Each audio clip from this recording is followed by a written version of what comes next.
What is that? I think it's the light up there that's It giving it. is. Now, instead of, I saw 2 rays before. Well, no, I kind of see it a little, but it's okay. It's not Okay. Let me just check. affecting it. I don't want to fall off this chair. That would be like the funniest podcast on video. Okay, there we go. I think this might. No, it didn't. Okay. Oh, I don't know what else to do. Okay. Don't mess with it. Sometimes it's just the way it's got to be. Yeah. Well, I have a enlightenment from above during Exactly. the podcast. Something's guiding us. Exactly. I could use all of that right now, honestly. You still do guided meditation? You know what's funny? I have not done it ever since we stopped the wellness center. I just feel like the kind of energy that I incorporated for the last years is like mom and business owner. And for you to be guiding meditation, you need to be in such a calm and peaceful space within you, which I should do that more often, but I just can't find it to give, to others right now. And it's just not there. I feel like it's not the moment. But I've had clients from before reaching out to me lately saying, I really miss our meditations and your voice was so amazing. It gave me so much peace. And I'm like, maybe I'll start recording it. I think that's a good balance there to do that, because you do have a really calming, clear voice that people can follow really easily. Yeah. So I thought about that. I thought, maybe I'll just focus on the project, that I'll record some sessions and, find the moment where I feel like it's hard also, because when you have a scheduled class, you have to show up no matter what. And I think it's such an important thing to give to people, that you really have to be in the right place for it.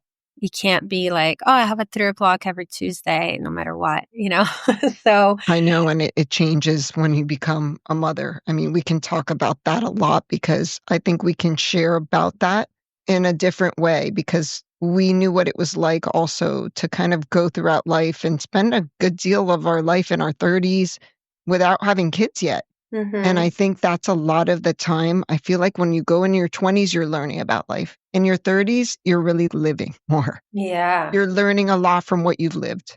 And you're also getting really settled into the person who you are. Like you said, you built the Love Life Wellness Center. You started developing a lot more ideas and stuff, and then pop.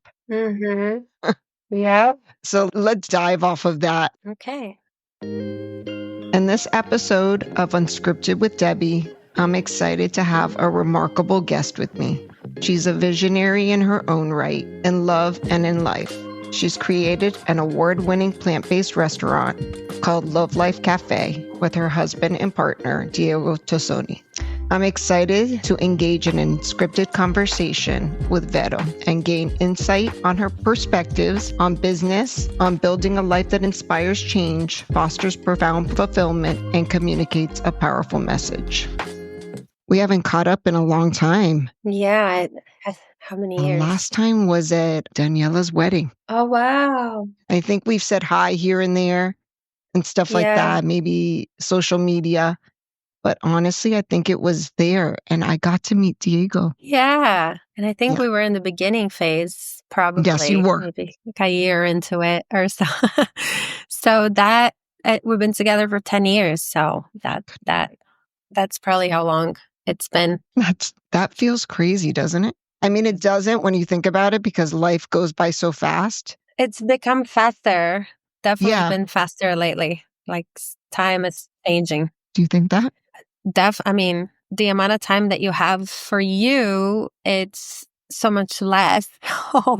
You're living 2 lives when you have kids, right? You're living your kids' lives and your life. So definitely gets a lot busier. So that makes a lot of sense. How old is your kid now? I have 2. Oh, wow. You have 2. I have 2 boys, Liam and Lachlan. Liam he just turned 10 and Lachlan just turned 7. So it's pretty nuts.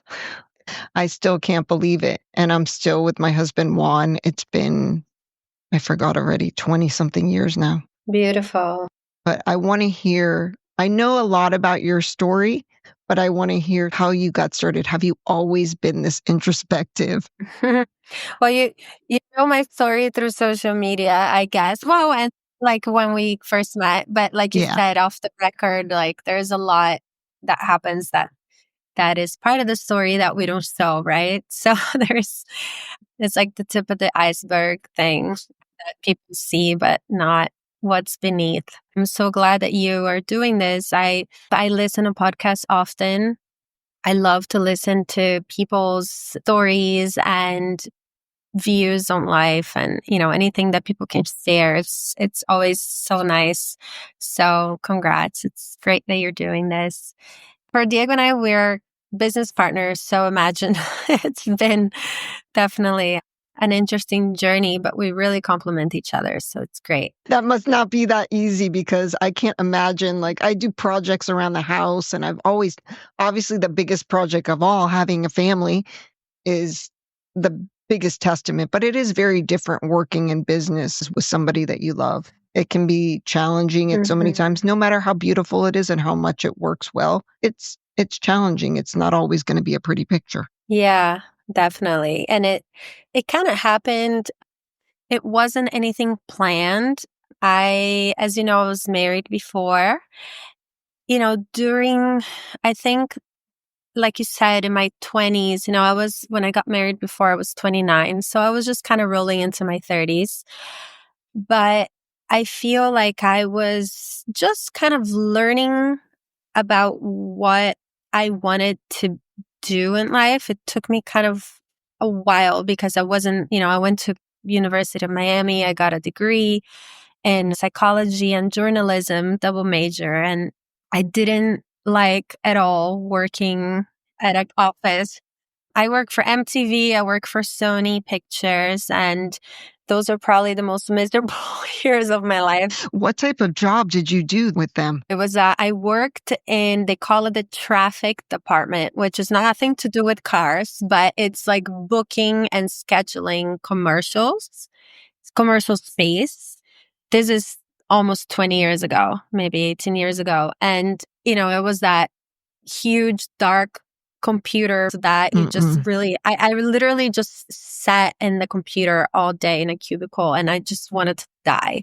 Oh, no, And that's I not said, a I good can't, place. no, I said, I can't do this. And so I had kind of a hard time because you do have to figure out a way to make a living and, to follow your passion. As you know, I'm the queen of that, but it did take time. I used to think most of the hours of my day I spend here in this cubicle miserable, so that means I'm going to spend most of my life not happy if I continued, as a career.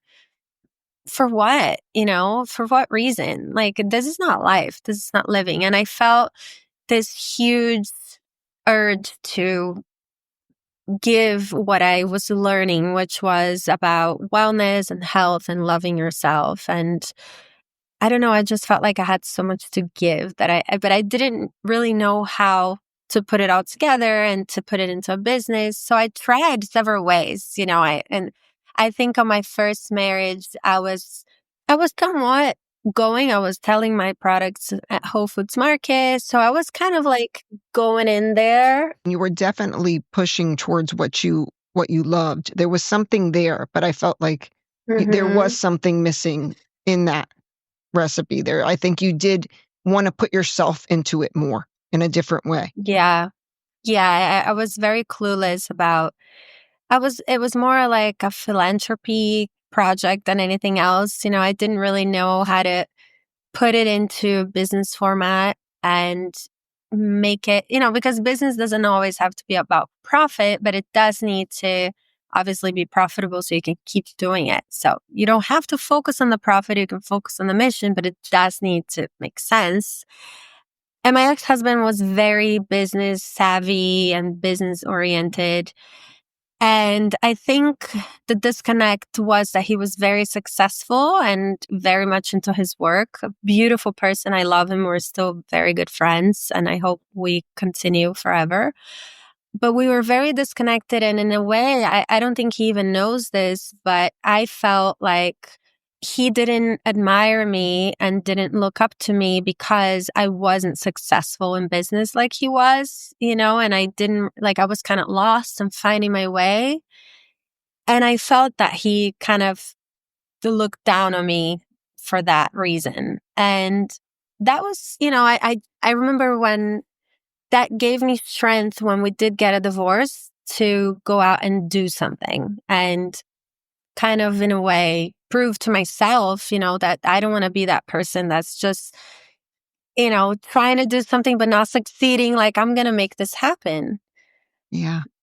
You did that for yourself, though. You took that lesson in what happened with you, how you felt emotionally within that relationship, and decided I'm not going to prove this to somebody. I'm going to prove it to me. And you proved Mm-hmm. it to yourself. I mean, that's a big realization too, because if we try to do something for somebody else, it doesn't really work out.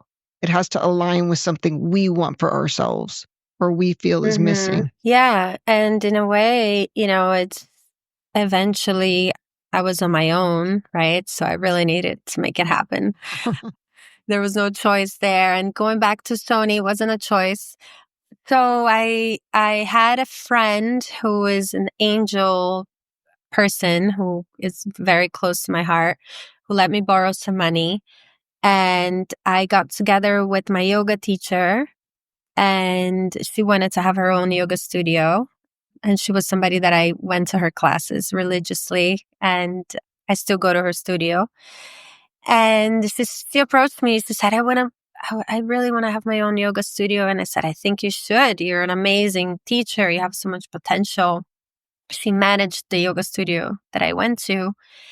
And I said, why don't we put together this wellness center that is a place where people can not only do yoga, but they can find everything else that complements the practice for you to be in peace and love yourself and find health and find balance, basically, in your life. A place where people can come, they can not only do yoga, but there is a community feel to it that, they can enjoy a workshop, they can have a bite to eat, something healthy after class. That's very important, what you put into your body, after you practice yoga. We had acupuncture, we had massage therapy, we had Reiki. We had even a therapist rented a room at some point. So we offered psychotherapy. And like I told you, my friend let me borrow some money, but nothing major. It was just to get started. And we rented this warehouse in Wynwood. We painted it ourselves. We did a lot of everything ourselves, It Diego. sounds And fun. oh, that was so much fun. I miss it. I love the creative process, Yeah. of things kind of manifesting from just an idea to being built and you seeing it kind of come into material life. That was a lot of fun. And I had just started dating Diego, who I've known Diego since high school. Yeah, I remember you told me that you guys knew each other from before. Yeah, we were in the same groups, but we weren't very close because Diego's very reserved. And so am I. And not reserved. Yeah, He's more very. quiet than you. He's totally quiet and shy, and he's an introvert to the max, and now I think I rubbed off a little bit on him now, and he's a little bit more out there, but I wasn't the one to approach a guy, and I always thought he was extremely handsome. So, like, we never really talked, because he wouldn't approach me, and I'm like, I'm too good to approach guys, whatever. When you're young, that's how you think. So, Yeah, I know. And um, then there's too many mixed messages and nobody approaches each other then. exactly. He was just like this really handsome guy. And you want to hear something hilarious? When I first saw him on the bike again, I was still married. And I remember telling my ex-husband, I have a picture of that guy in his underwear. And he was like, what? I'm Oh, like, yeah, no. from high school. Remember those cameras The that you disposables? disposables. So like my friends and I would stare, like we would buy a camera and we would all take photos and then we would develop maybe 3 different copies. And somebody took a photo of him, not me. And it ended up with me because I had a copy of it and I kept it because he was super handsome and I still have it. Love it. Well, long story short, we stayed in touch and shortly after my divorce, it wasn't, but I've always kind of moved that way from one to the next. But you've always been a free spirit that way, though. Yeah, I always, but this time was different because I feel like this time during my marriage, I was doing so much inner work I was doing so much yoga. I was doing a lot of really like, and like you mentioned, like I was getting closer to my 30s. So a lot of inner search, I became plant-based, during also a little bit before I got married. I say plant-based because vegan is, and I don't mean to get off the subject. Yeah, like if a person is vegan, they don't, and I choose, like I buy Stella McCartney when I want a beautiful bag, but I might break some rules without intention sometimes, with like probably clothing or anything that you buy. And vegans are very strict. Like they will never have anything that's derived from. So I don't like to say I'm vegan because I probably do kind of make some mistakes here and there. Definitely I don't eat animal products. I was plant-based before and it made a big difference in my life. Now I'm pivoting, but horrible pregnancies for both of my kids. And I got migraine headaches. And on the second one, it didn't go away. And it was just kind of a journey of what's going to help naturally because I just didn't want to be medicated and feel like I wasn't present. It really changed my lifestyle. So I had to look at other areas. And that was one of them. Interesting. But to pivot back, go back. Yeah. I like where we were going. Yeah, no, and I think we were talking about, being business partners and how it kind of happened. So during that process, we were really in the very beginning phase when we started building Love Life Cafe, probably like 3 months into it. Wow. And Was yeah, it I just remember through telling writing and him, talking about things that you were doing with each other and hanging out and just just aligned? I have to say, and it's not an explanation that's like a tangible thing on anything that I can put my finger on. Yeah. We just both felt a very strong connection energetically that one day he sent me a message like, I can't stop thinking about you. And I'm like, same. I love it. And it was mostly done from just kind of seeing each other casually on the bike. But when we were not together, we would always be mostly through social media, which is sad, but I that was the know. only way I saw him.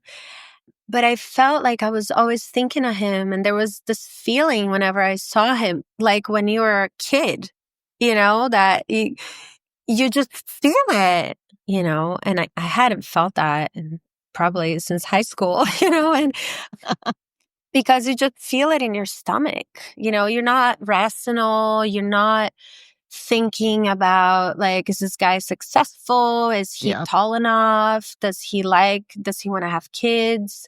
It was none of that. It wasn't that practical. It was literally internally. You were just feeling what it just felt what so came out of good. you. Right. Mm-hmm. Yeah. And when we were together, and when we did start dating, it just flowed. We just felt so close. And one day he gave me this card. He'd made me dinner in his backyard and he gave me something about a description of soulmate.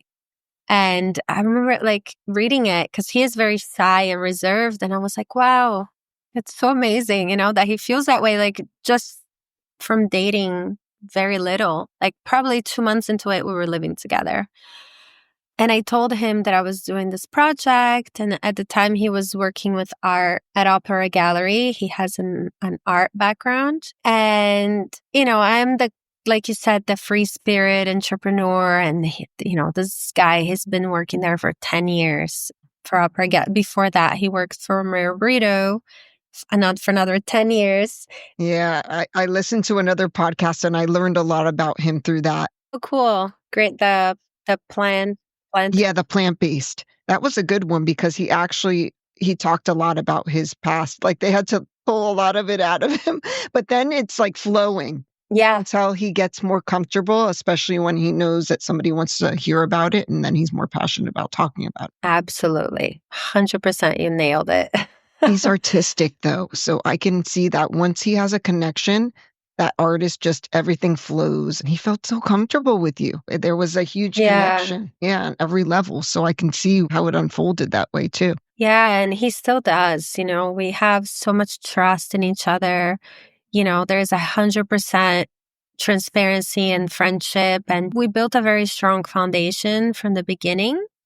It started off with a lot of respect and all the good things, and from there on, when he learned about what I was putting together, he said, well, I want to help. I'll help you. And he would come and paint the walls and, build the shelving and the counter.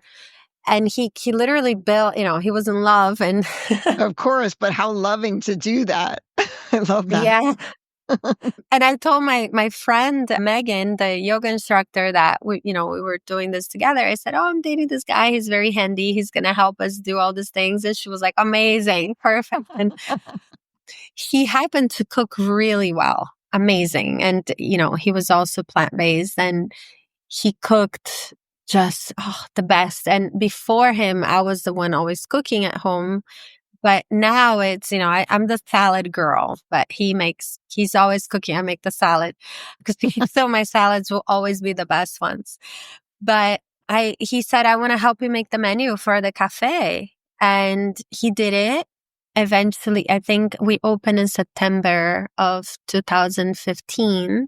Wow. In December of that same year, just a few months into it, he came and became a partner. And he was so excited about, doing this cafe with us. And here we are today. So that's kind of how it all started. What a huge leap of faith too, but in each other and the process. I love that too. It really is an amazing story. So what happened with the new location, the new restaurant, and what that's built off of? What happened with the wellness center? How did you go about bringing the new location, the bigger restaurant? It's more restaurant based right now, right?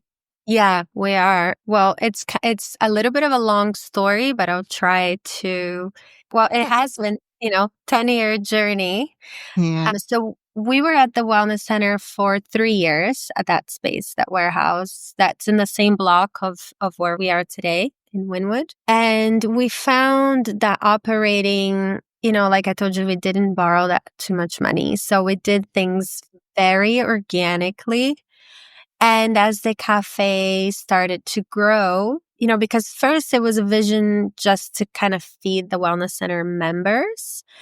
And then people from the neighborhood were coming. I heard that you guys have really good food. So like randomly through the day, even when we didn't have classes, we'll have like this group of people just walk in that, they were just looking for healthy, yummy foods.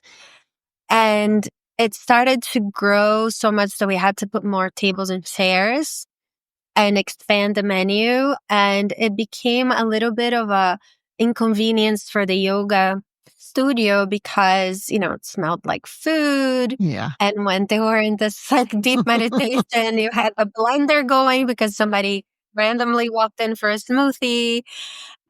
So it started to like, and then there would be people eating dinner, and like all these girls would come out of yoga sweating and like put their mats on the tables. And, it was fine. But eventually we're like, nothing can be done in a really good way this way because it's not the right space for everything. Like there's not enough room. There's for not both enough to separation grow. too. within it? So the lease was up. It helped that the landlord wanted to raise rent on us substantially. So we were like, Not it's surprised time. Wynwood and what it's become. You got in on that ground floor, honestly, where they really needed that type of space where that didn't exist, and the services, because you really provided a full service experience. Because when somebody goes and takes a yoga class, you notice you get into this space, and then afterwards you just want to relax. You want to take in how good you're feeling. Sometimes it's hard to just transition and just get back in your car and go back to life. You want to kind of relax, sit down, have something to eat, maybe chat with somebody or just reflect. And you provided that for anybody that walked in. That's huge. And you were able to do that before. The area built up so much. And of course, Miami and Yeah, well, our 4 pillars were something that for me is how I found balance in myself and my life, was nutrition, movement, community, and spirituality.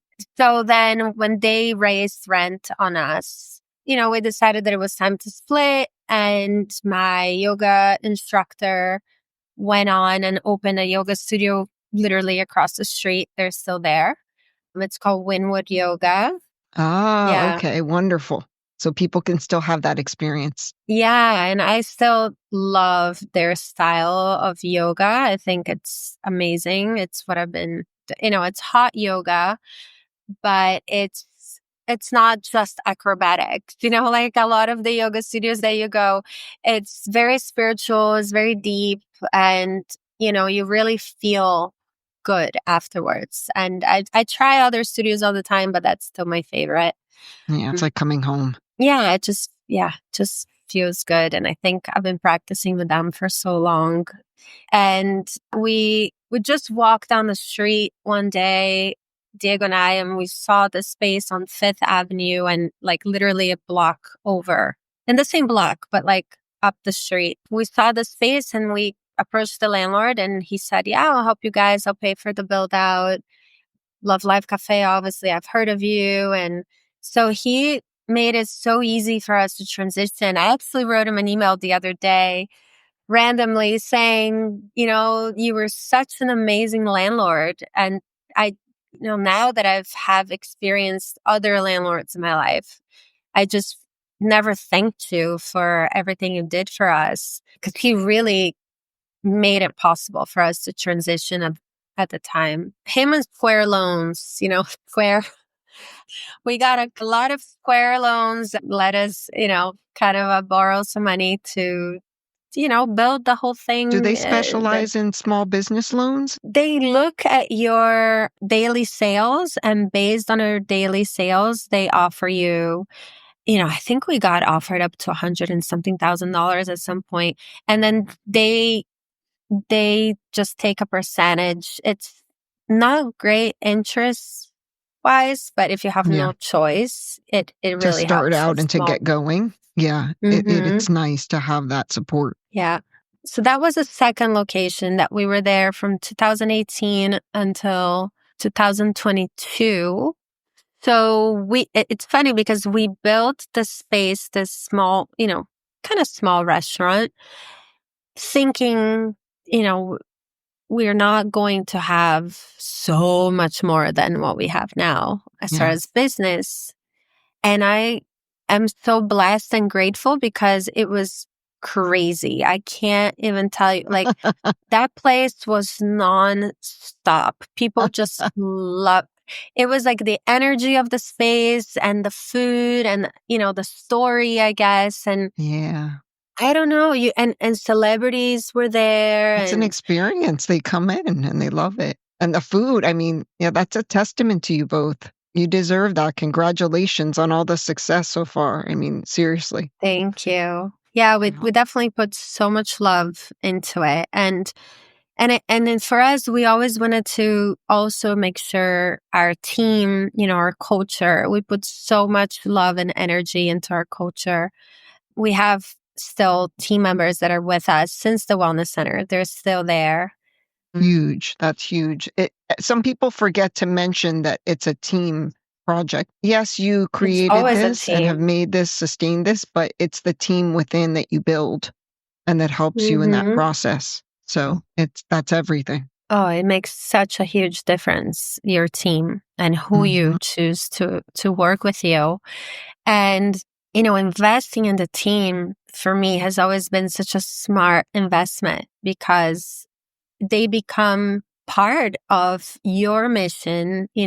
They want to belong to whatever you're doing because it's a place where they feel appreciated and that they belong. So that has always been a huge part of our focus. And I feel like the team really built the energy of the space too. People felt really good when they went in there because everybody was so passionate about love life and growing. I'm still very close to people that have left because they moved. I have two of my favorites are in Colorado, and I see them go there. We ski together, we hike together. Yeah, you build a bond together, so that's important to foster it too. That's beautiful, though. Yeah, I truly love my team so much. And we were there and we opened a location in Timeout Market. We opened Orlando during Oh, COVID. really? Wow. Yeah, we had a ghost kitchen in Orlando during COVID. How did that We go? got Well, we kind of got sold into the idea of a cloud kitchen when COVID hit, and the it was ex CEO of Uber that Okay, what does started that this. mean? Because I'm quite a dummy on that stuff. um, Cloud kitchen. I'm not going to act like I know what I don't know. yeah, please ask whatever you need. So, cloud kitchen is a restaurant that exists only in the delivery platforms. So Okay. it's not a physical location where you can go and dine in, but it exists on the app. So we actually started during COVID from Love Life Cafe. We opened a cloud inside our own Love Life that was called, it's still called Seedo, but now it's just part of our menu. Seedo means seed in Japanese, and it was a Japanese plant-based concept that people didn't know it was coming from us, but you saw it on the platform as a whole entire restaurant, but like virtual. Oh, that's cool. And during COVID, that's the only way people were That's ordering. true. It feels like so long ago, but it's, It wasn't, though, believe it or not. Yeah.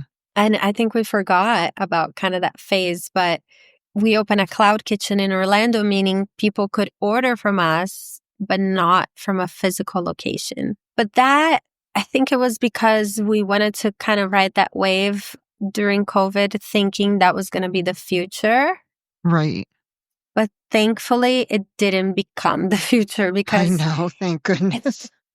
we learned how much it's important, and we're learning through this process, right? Because we're Yeah. kind of learning as we go. From Awana Center to now restaurateurs, the importance of the human connection and interaction and, energy exchange when a person is in a space, from the energy of the space itself to the music, to the lighting, To the sense, the everything. smells. I know. Yeah. Yes. And the interaction with the waitress or the cashier, from seeing, who's making your food, whatever. There is like a whole connection that happens when people go to eat somewhere that in a cloud kitchen, we were in the mercy of the workers from the cloud kitchen who were not hospitality people in any way. So it didn't really communicate our culture and who we were and all that beautiful stuff we had in our restaurant. So that Right. wasn't something we wanted to pursue. And so then in 2020, I got pregnant during COVID. What We was did a that trip.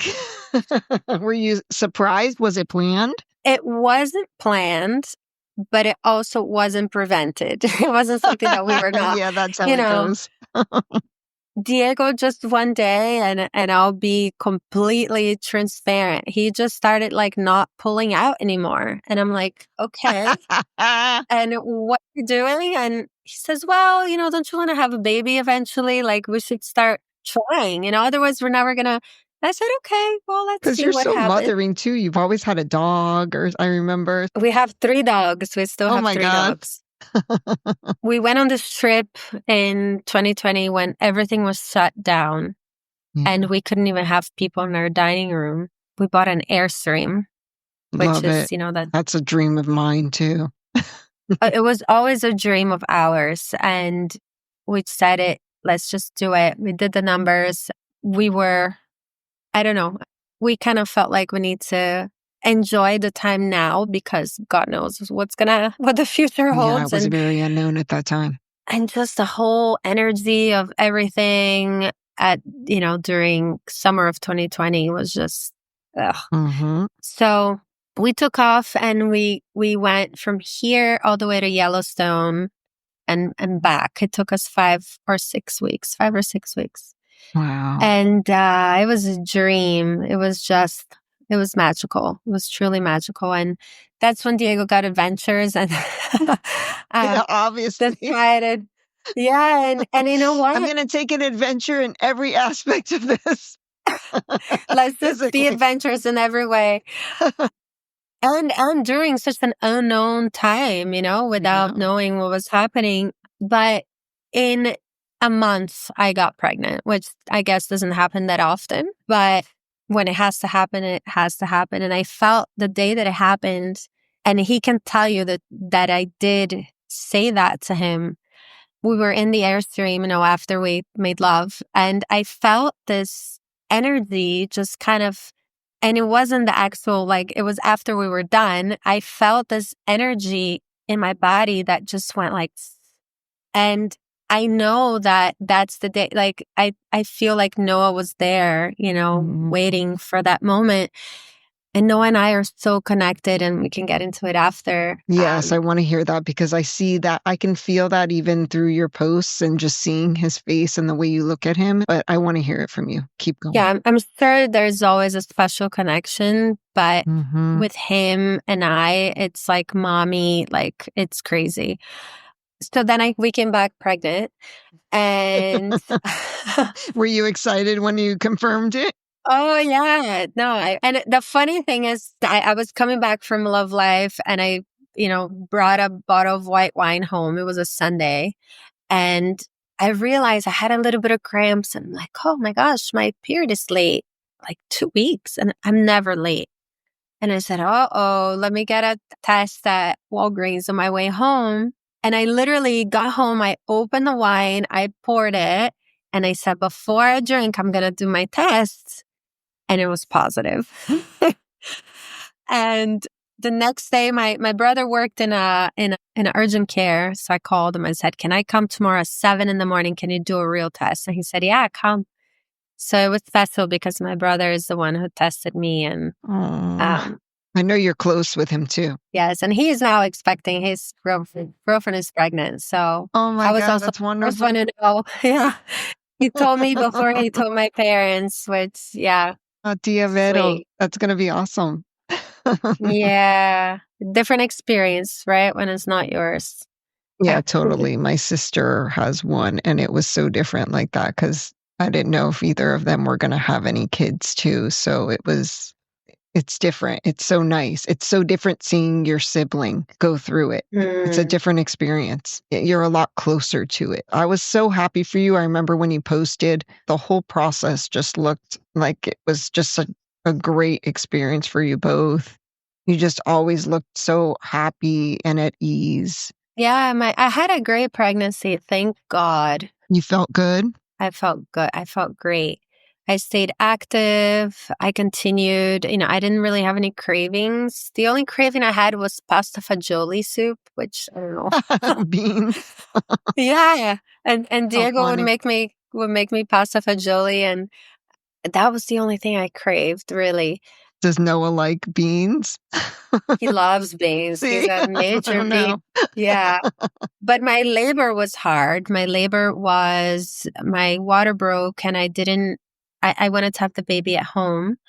But since my water broke, I didn't really go into labor. I didn't have like contractions, nothing. I wasn't dilating. Yeah, and it's unsafe to leave it that way when your water breaks. Yeah, she said, you're going to have to go to the hospital. And it was Memorial Day Oh, wow. weekend. So the doctor wasn't in, it was a replacement. And they started to induce me. And my doula was with me. I had a doula. And I think because they saw the doula with me, they were like, she doesn't want a cesarean. They assumed. So the third day after trying to induce me, he Third? went to, I went to hospital Memorial Day. He was born June 2nd. Yeah. Really? The third Wow. day, his heart rate starts to kind of drop and Oh, they run into the room. They put a mask, oxygen. They start kind of moving me around and they're like, I think we're going to have a C-section. I said, yeah, of course, whatever. right. Like It's up whatever's to going me. to be Yeah. healthy and right to get him out. Wow. And Why they didn't were they like, say that oh, sooner? yeah, exactly. And I thought they knew what they were doing, but they Like, were, I'm never going to risk the health of my child. yeah, they were trying to get me to have a natural labor, but it just wasn't happening.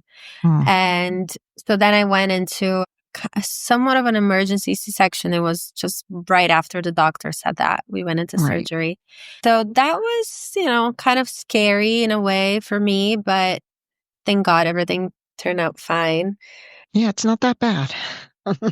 It's not. I had 2 cesareans, so that's why I'm saying that. Yeah, it's not as bad as it seems. You do kind of have to deal with the fact that you're not gonna have that same feeling, but you did go through the labor pretty much. I mean, you went through both aspects of it. But in a way, I feel like my body didn't have to go through the whole, I don't know about you, but the thought of an entire baby coming out through my vagina is just not I'm fun. kind of okay with that too. Yeah, I'm fine, like nothing happened to that Yeah, part of my body. It's right, intact. exactly. Have enough So impact. there is always a good side of things. Obviously for the baby, it's not ideal. But I think in this situation was I didn't choose it. He chose it. Nature chose it. So it is what it is. But going back to love life in 2021, beginning of it right before Noah was born, I was huge pregnant.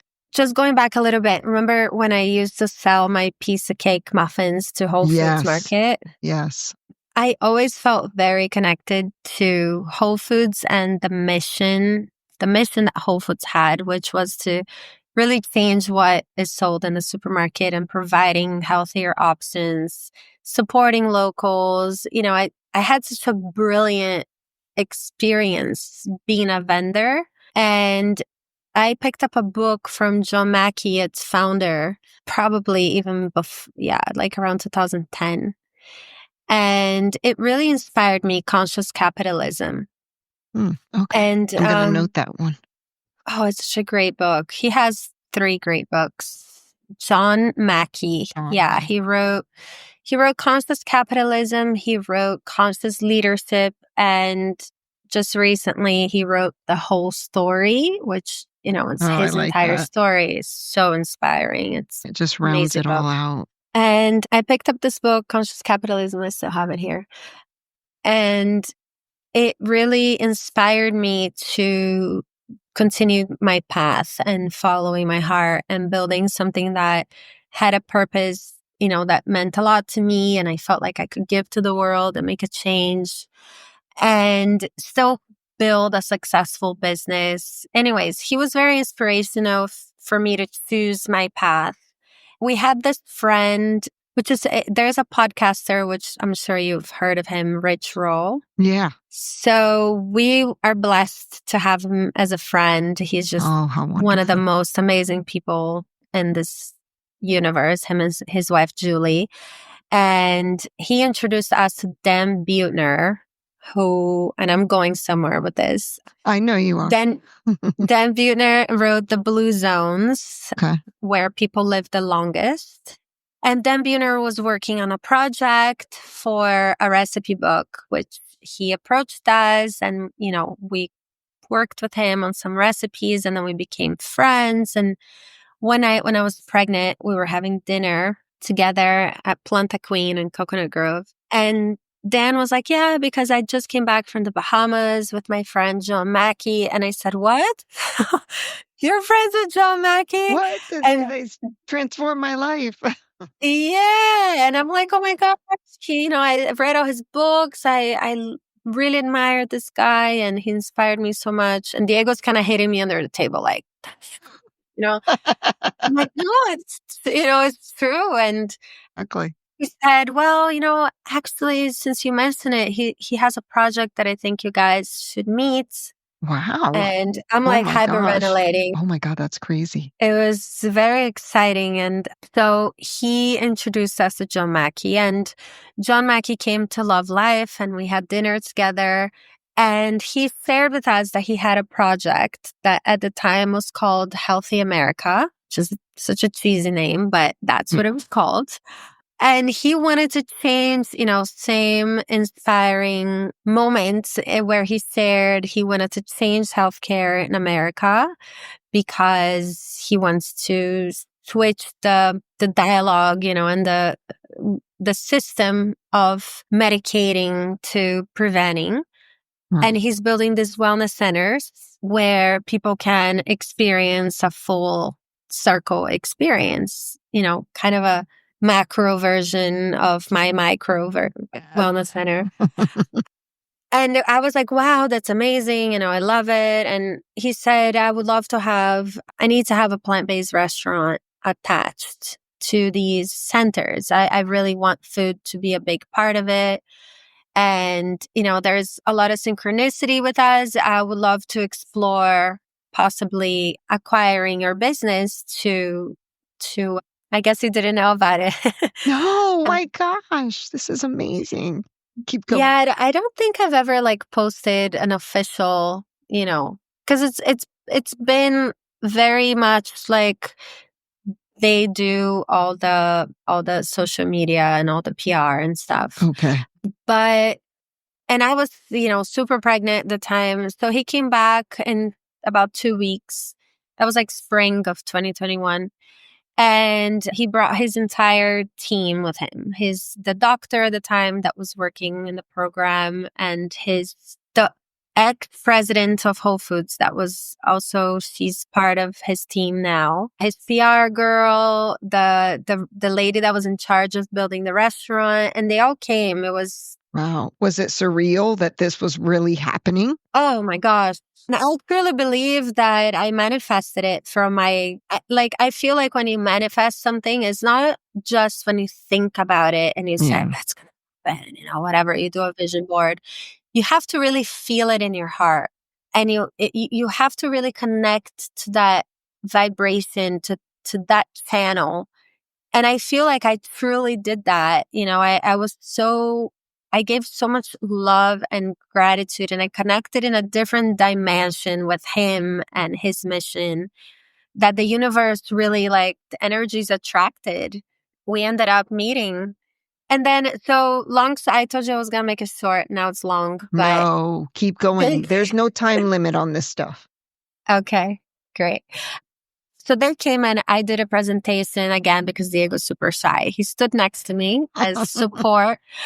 But I did a whole presentation on how Love Life started, as a wellness center, and our vision, and how we had grown to have, at the time we still had Orlando and we still had Time Out Market. And our Wynwood location was just booming out of control. We were doing $3.5 million a year in sales. That's incredible. Yeah. And we had a very healthy bank account at the time. So I think we were managing it very well after struggling for many, many years of making it happen. Started like this and, Didn't owe the Square loans anymore. Definitely. Oh my God, that in itself feels so good too, I'm sure. 100%. When you grow organically, I feel like it builds such a strong foundation for it, because if you inject a ton of money into something and you don't really know if it's going to work, then you have this huge liability and pressure. But if it starts small and it organically grows, it's because it's working, it's growing, it's following kind of the path of life. And after the presentation to John Mackey, he said, and you're going to like this. He said, well, we were all kind of sharing lunch. And he said, I could either buy your business or we could do a licensing agreement, or I can just be a friend and invest because I like what you're doing. Win-win. And Deb and I had, it was or nothing, right? Right. But every option was like beautiful there. Wow. And Diego put on his sunglasses and I saw a tear. I know. Gosh. And it's the only time that I saw ever Diego cry, ever. What about when Noah was born? No, he was taking pictures. I have a photo of Noah coming out of my belly because that was Diego caught that moment in his camera. I'm sure he cried, but I didn't see it. Yeah, That was captured it. Yes, he's calling me. I guess he must have felt us. But he, we home and we talked about it, and we told him, okay, we would like to pursue the path of selling. Let's look at the numbers and whatever. Let's see what makes sense. And then we went through a process of like, no, we don't want to sell it. Oh, but it's our baby. I don't want to. What are they going to do with it? Yeah, you just never know. They can tell you it's going to go a certain way, but you just don't know. Yeah, which is kind of what happened. But anyways. Yeah. But we went through that back and forth, do we do it and do we not do it? And, we didn't know if the name was going to stay the same. They kind of wanted to change it, but John was on a hiking trip and we did a Zoom and he just gave us such a great speech about, what this is going to be like and his vision, and he's inspiring. And we said, okay, let's do this. And I was about to pop out a kid. Literally, like we signed a contract a month after he was born, July 4th. Wow. And that was, I'm beyond grateful for that because it's been such a tough time for restaurants the last few years that, as you know, when you have a child, everything, like the free spirit in you kind of tames down a little bit because now you have someone else to care for and that you're responsible for. So I can't just follow my heart and be crazy. Like I really need to make sure my decisions have somewhat of a responsible, stable outcome to it. And, that was, I still think that was the best decision that we made because it gave us financial stability. So that happened in 2021. And we have a 5-year contract, meaning next July, the contract is done. And he has opened John Mackey ever since that happened. He opened a wellness center in El Segundo, California, which I have posted about that. And it's a full circle wellness center, but in a mega version of what Love Life, and it's called Love Life. And there's a restaurant attached. There's a non-plant-based restaurant attached, which is what I meant when they promised something. But I understand his side. He has a lot of investors, big ones, and he does need to make sure that his concept works. And the plant-based, the vegan restaurant and trend as a whole has gone down as well. So he didn't want to fail. He didn't want to take a chance. And I understand. Plus, you can revisit stuff as well. I mean, if you have a stable business, there's always future prospects of revisiting. Absolutely. Yeah. But they did a great job with the food. It's great. And it pleases many people. They do have a lot of vegan options. They have very clean, they follow the same guidelines of Whole Foods Market proteins, animal proteins. So they did do a good job with it. And they have whole medical. I mean, you could do everything. You can get your blood work, you can get screenings, bone density, like everything that you would do at a regular doctor visit, but so much more integrated and holistic. And even pickleball courts they have. That's their community kind of feel. They have a gym, they have a spa, cold plunges, sauna. Of course, capitalizing off what's in the market right now as well too. It's also wellness. It's good for the body. I mean, I think people had been doing cold plunges and sauna for years before it became a thing. It's just somehow it awakened all of a sudden. Yeah. Yeah. So yeah, that's where we are today. And that's our journey, our story. And now we are in that phase of what's next. Yeah. So Because it's getting there. So when is that 5 years up? July 2026. Wow. Yeah, it's coming up soon. Have you thought about anything you'd want to do, or has being a mother and had this experience changed kind of more or less of what you might want to do next or focus on next? Yeah, that's a great question. Not only, like I mentioned before, you need to think more about stability and bringing in as much as we do now. I've also become very passionate about children and looking at how much generations have changed and how much the world has changed and what we need from the generations to come, what we need them to be like. The planet Earth is I don't care if you are Republican or Democrat or whatever. The truth is that the Earth is hurting, and that shows in every single way. And if we don't have conscious human beings leading and making a difference and being innovative to create, a better world, the future is sad. The future might not even exist. And I've been very interested in education and the education system, how it is today, and how kids don't spend time in nature, how they don't learn about sustainability. So I've been working on a project with the owner of Noah's School, which is a homeschool program.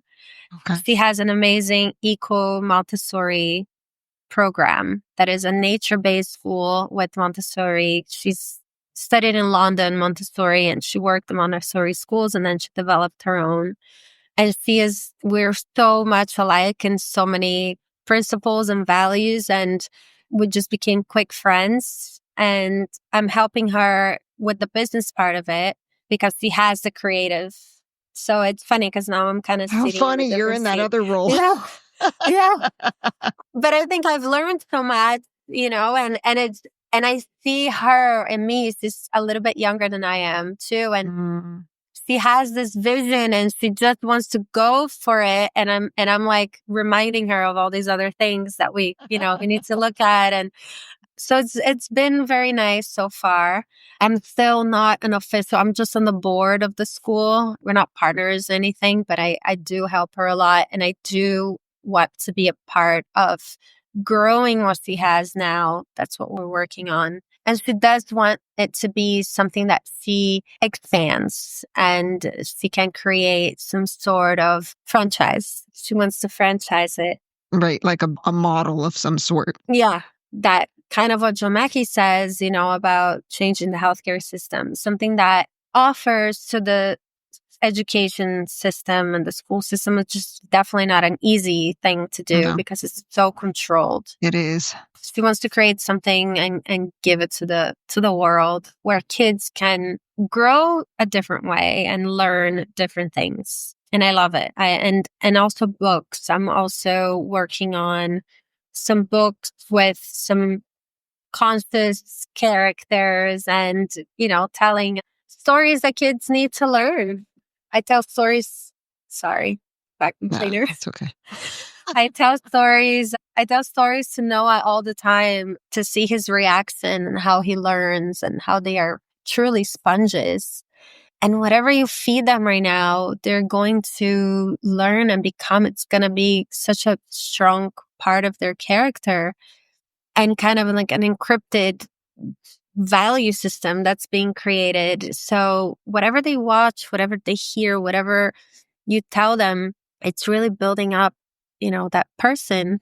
So to me, storytelling is major. And I've also been working on a project for kids' books, but it's going to be a little different than just a regular. So that's, yeah. You've always loved reading, but I think that's a natural fit for you. I was actually going to say, you should tell your story in a book too. People would love to hear it because it really goes full circle and you just have such a transparency and comes across so openly. And I think people like to hear that. They don't hear that enough. Interesting. Things are over edited and we don't get the full gist of what somebody's feeling. But to touch on what you were saying about kids being sponges, especially how when you're telling Noah a story and you see his reactions to stuff, you're wondering what he's taking in and what he's absorbing from it all. It's amazing.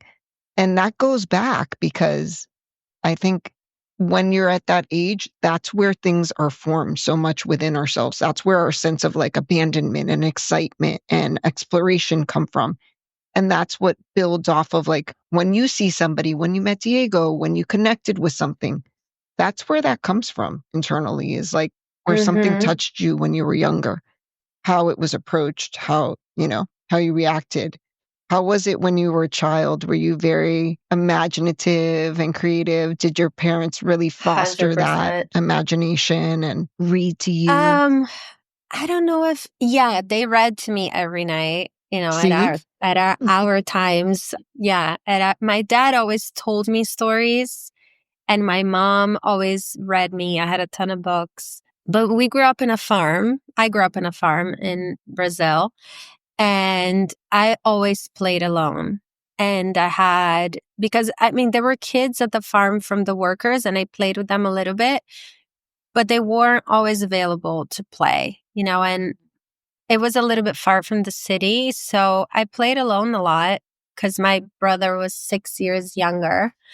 And I remember I had all these characters that in my imaginative, like I had imaginary friends, a ton of them, and we played every day. And I think like when you play in nature, like I know it sounds cliche, but I played in nature all day. I played with the cows, with the trees, with, when you grow up in a farm, like you have so much nature around you, especially in Brazil. And I remember I used to, my older brother, because I had an older stepbrother, him and his friends would make so much fun of me because they're like, Veronica is like talking to no one. Like they would wipe me just like talking to myself. I literally would stand there and talk to myself. So yes, to answer your question, I was very imaginative. Yeah. I know, but it grows into a person that believes in their dreams and really goes for different things, especially depending on how that was fostered and did we get the support we needed when we did have those feelings? Did somebody shut us down? Did somebody always tell us to reach for our dreams? Did somebody help us along the way with that? Because that makes a difference. But you always seem like almost doing that on your own. You always had some sort of push within too to do something for yourself. Because no matter whether it was the divorce and then moving on and learning and growing from every experience, you seem to always connect with something. And it wasn't necessarily connecting to somebody all the time. It was just connecting and aligning with what you wanted to do and your message along the way. And then the people you connected with, obviously, they all kind of intertwined, like right now with the education. Yeah. I think that's beautiful, actually. I think we need that so much. And you have a great voice for that as well. You're experiencing it firsthand right now. And I think with Montessori too, it's very hands-on learning, isn't it? Very much freedom. Yeah. Because I think in a way, what you're saying about me is that I never really cared about what people think. I've never been a people pleaser. I just always did what I felt was right. Because no matter what you do, people are always going to have something to say. So I never really needed a proof. Not that I did things disregarding other people's feelings, but I didn't need the approval or, oh, what are people going to think of me? Or I think my parents, they did not tell me to, my father always worried, that I don't have a stable job with a 401k and the thing. And he still worries. He's still like, what are you going to do when the contract is done? And you can build your own retirement accounts, though, independently. yeah. You can build your own investment profiles. There's other ways around stuff. Oh, absolutely. And the funny thing is that I've made more money than anybody else in my entire family. I'm the only one that's never really had a stable career. I just really followed what I wanted to do. And I knew that somehow it was going to work out. And I think when you do something that you really believe in and you know that there is a need for it and you can contribute with it and make a change, there's no way that it's not going to work out, and it might take longer at times and it might change what it looks like in the beginning and it could evolve. So you need to be open to that as well. But I think what's next, it's what Diego still wants to also work with food. Yeah, what is he doing right now? Yeah, he's still working at the restaurant. He's also is very involved with art. He's finally also starting to do his own, which I think it's time. Wonderful. He's very talented. Yeah, he's very talented. So last night we went to his first show for his photography pieces. Where's the show? It was in South Beach. Oh, wow. That's wonderful. Congratulations to him. Thank you. But yeah, he says, we know how to do food and a restaurant. So why not just do it in a smaller scale, do it at something simple that we know works. Like we've learned so much that it's not an easy thing for us, but it's kind of like a natural thing that we can put together. It's something you know well. Exactly. So that's what's next. There's plenty that's next. It's unfolding each day. Mm-hmm. I think that's important too, especially with having children and family and your life evolving. It's ever changing. I can honestly say sometimes I think, okay, I found some sort of a balance here. And then I'm like, here we go again. It's ever changing. It's just being very open to what's ahead. And I believe that honestly, since I've known you, even to now, you're exactly the same person with just more knowledge. Mm-hmm. Yeah, I love that you're not a people pleaser. And I wish I wasn't sometimes.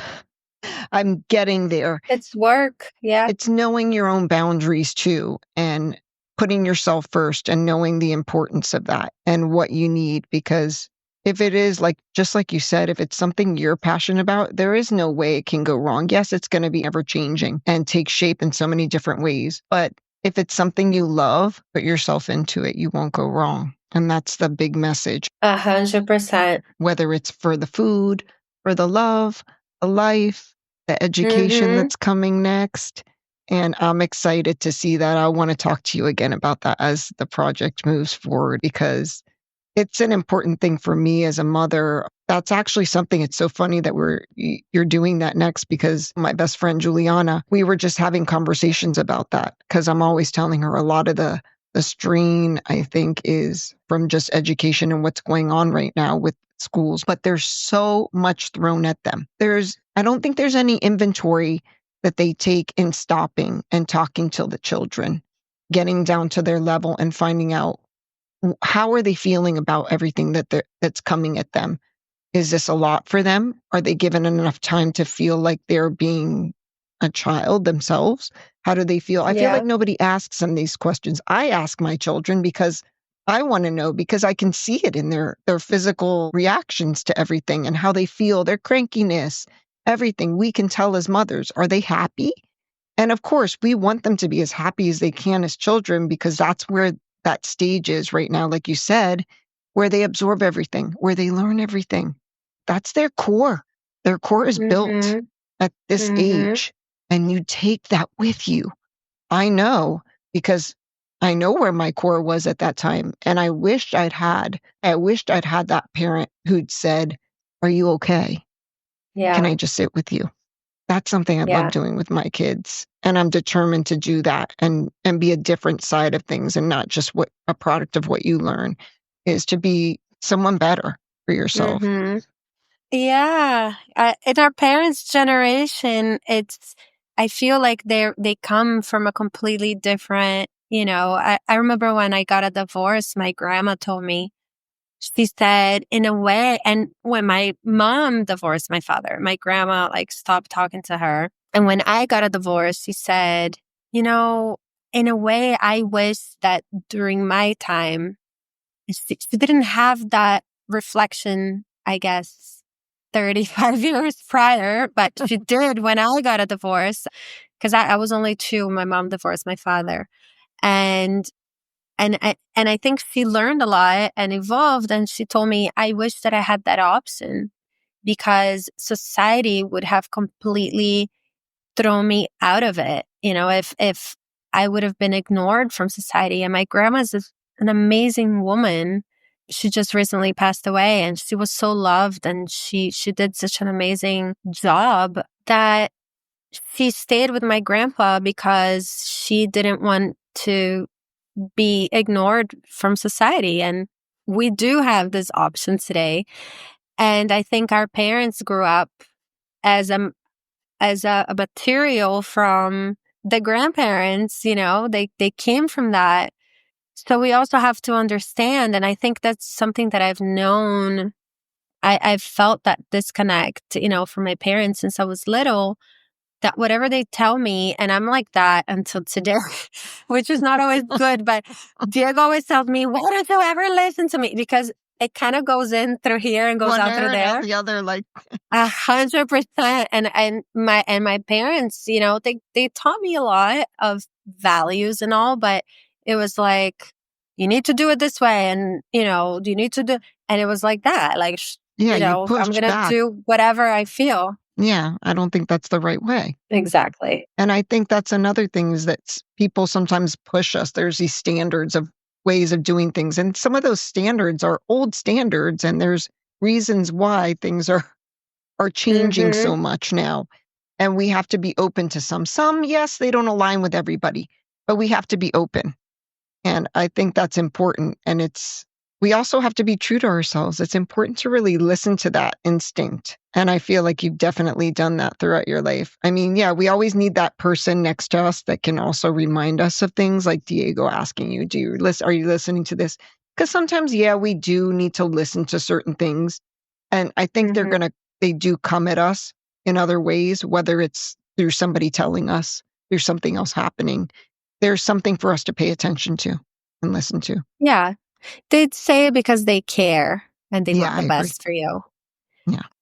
But I feel like we don't have to be so protected all the time. Like we can learn. That's the best way to learn, when Yeah. things go wrong or when we make a mistake. Now, things that are obviously kind of life, matter of life and death. It's like Diego worries about me about like resting and my health, like because he wants me to sometimes, he wants me to take a rest day all the time. It's like, why don't you just rest today? And I'm like, why do you always push me to rest? Um, My husband does the same thing. Turn the computer off. You're not resting enough. You fell asleep on the couch again. You're overdoing it. I can tell. 100% right. Yeah.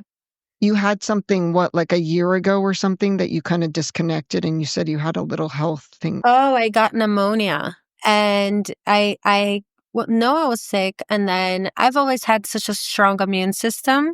Like even last week, Diego and Noah both got the flu and I didn't get it. COVID, I never felt a symptom. But during that, and it was actually when my grandma passed away that same week, I'm sorry for your there loss was there too. so much. Oh, thank you. She was already 94. I mean, she lived an amazing life. But I did fly to Brazil to say goodbye when she was in the hospital. And I did it 24 hours. Like I literally left here at night and I spent the day there and I flew the next morning. Wow. And I overdid it. I completely pushed. I did a series of things thinking that I was Superwoman. And Noah had an ear infection. And I think he had some sort of a virus that in me developed into a pneumonia because I was so weak and that was scary. I mean, pneumonia is serious. I stayed at home. I didn't have to get hospitalized, but it was like I couldn't go to the bathroom. it was hard for me to walk, Oh, wow. to the toilet. It was that bad. It was so much pain and weakness. Then after that, I've been making a harder effort. And it's good that you reminded me about that today, because we do need to, it doesn't always have to be go, go, go, go. I agree. That's changed a lot for me too. I think having my kids, it pushed that on me because I was always it wasn't anybody telling me go, go, go. It's internally like go, go, Yeah, go. me too. It is. I mean, I never saw myself doing my own podcast and interviewing people and learning about their stories. I was connecting in so many ways. There's so much of a journey beyond that. So I just wanted to learn about that more and discover that, because that was part of my self-discovery and still is learning through others. I think we learn so much about ourselves through others and opening ourselves up that way. 100%. Becoming a mom and being open to the experience. You know how that is. It's completely different. We can't predict it. We can read tons of books, but nothing quite prepares you for what your child is going to be and how it's going to impact your life, your family's life, your day to day. But it awakens. It does. I feel like it really awakens a part of you that you didn't know existed. It's like a 2.0 version. You completely. I remember when Noah was first born, my mom came to stay with me for 5 weeks, and she told me, she says, "Yeah, you're gonna lose yourself for a little bit, but don't worry, because you're gonna find yourself again in a new way, in a new version of you." And that's exactly what happened. Like when he was first born, I completely lost myself, meaning you feel like so much change and so much love you didn't know existed. And your world just completely changes. And then for a moment there, you lose yourself and you just completely devoted to this new human being. But then you start to learn. I feel like you learn, so like a child is teaching you probably more than you were teaching them. And you discover all these new things about you that you didn't even know existed. It's kind of like when you die, you have no idea what death is because you haven't experienced, and our brain cannot even imagine something that you have, like you can't comprehend something that you can't experience or visualize. And I think we see other parents being parents, but until you have something coming out of your body, a human being that was part, like now you share cells in your body, and their body is so commingled, so connected, that feeling just brings a whole new version of you that you had no idea it existed before. So it's definitely wild. And for marriage, and I don't mean to like make this a 3-hour podcast, but for marriage in a relationship, that also is a moment for the couple to rediscover themselves now as parents. I feel like that the dynamics obviously changed so much, and me with my new version, and Diego, dads also discover themselves too, even though they didn't have the baby physically, but they also go through this process and falling in love with the new version of us. It's a step, like my parents divorced when I was 2, they didn't conquer that step. And it happens a lot, a lot, but it's work. You have to, if there's love, there's a way, and you really need to work with each other. And I feel like now we are in a whole different level, as far as our relationship, from business partners and partners in life to now co-parents to Noah. It's, you discover so many things when you become a parent. It's a beautiful journey. It is. It's such a journey in relationships and learning. You said it right there, is like rediscovering and falling in love with a different version of your life and your family. I think it's a journey, and you have to learn from that. You have to be open to it. I've enjoyed the conversation. I think we've went full circle. Yeah, And I think agree. you got some Totally topics for agree. your own book, girl.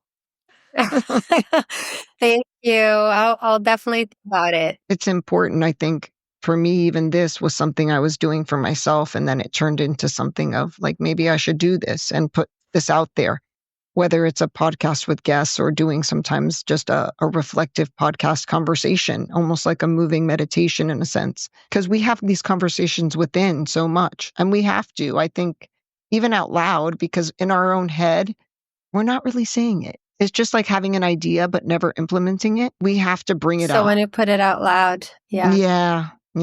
We have to do that more. And I think it's important. We always have this kind of fear within sometimes, but putting ourselves out there, having the conversations, there's a comfort in it, and you're so easy to talk to. And I feel so grateful that you've spent all this time with me. Thank you so much for sharing your story. Yeah, thank you for having me. Thank you for wanting I to appreciate talk to you. me and Of course. be a guest. I think it's come at a great time because you're moving on into a different path in your life right now too. And that's important to share that journey with others, because sometimes people just want to hear when something's going great, or, they want to already hear when something's already in production, not when you're in the middle of doing something, when you're in that moment of transition. And that's an important space and time. So thank you for being here.